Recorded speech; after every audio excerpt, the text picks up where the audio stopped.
University میں 1 بجے کا ٹائم ہم یہاں پہ کھڑے ہوئے. یہاں پہ ہمارے بہت سے اسٹوڈنٹ اس وقت سوئے ہوئے. یہ اسٹوڈنٹ تقریباً 2 دنوں سے یہاں پہ دھرنا دے رہے. یہ پشتون اور بلوچ طلبہ ہے جو اپنے علاقوں سے یہاں پہ پڑھنے کے لیے آئے تھے. ان طلبہ پہ یہاں پہ 788 کے FIR درج کیے گئے.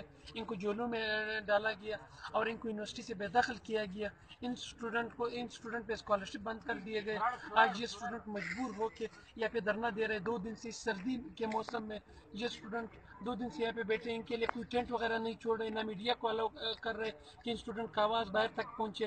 یہ اسٹوڈنٹ یونیورسٹی سے باہر بھی نہیں جا سکتے کیونکہ ان پہ FIRs ہے. انہیں جلدی گرفتار کر دیا جاتا ہے. یہ اسٹوڈنٹ اگر باہر جاتے کدھر انٹری کرتے تو وہاں پہ ان کے شناخت کارڈ وغیرہ وہاں پہ شناخت کارڈ پہ FIR درج ہے تو انہیں پولیس پکڑ لیتے اور ان کے ATM کارڈ بند ہے.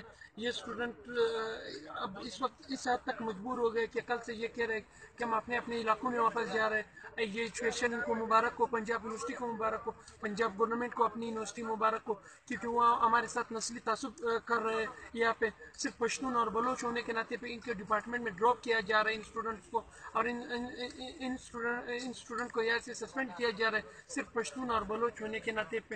تو ہمارے جتنے بھی سیاسی لیڈرز تنظیمیں ان سے گزارش ہے کہ وہ ان اسٹوڈنٹ کے لیے آواز بلند کر دیں ان کے حق کے لیے, اور ان اسٹوڈنٹ پہ جو FIR درج ہے وہ ختم کر دے کسی طرح پنجاب گورنمنٹ سے بات کر کے.